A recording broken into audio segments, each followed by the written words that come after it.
আসন্ন দুর্গাপূজা উদযাপন উপলক্ষে জয়পুরহাটের সকল মন্দির প্রতিনিধিদের নিয়ে আলোচনা ও মতবিনিময় সভা অনুষ্ঠিত হয়েছে।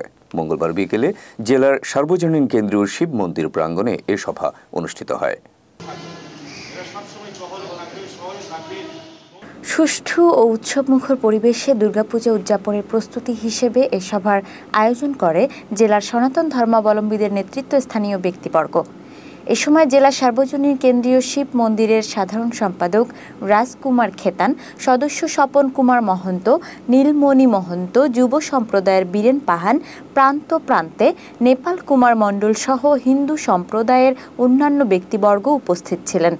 সভায় আসন্ন দুর্গাপূজা জেলার সকল মন্দিরে নির্বিঘ্নে এবং আনন্দঘন পরিবেশে উদযাপন করতে বিভিন্ন সিদ্ধান্ত গৃহীত হয়।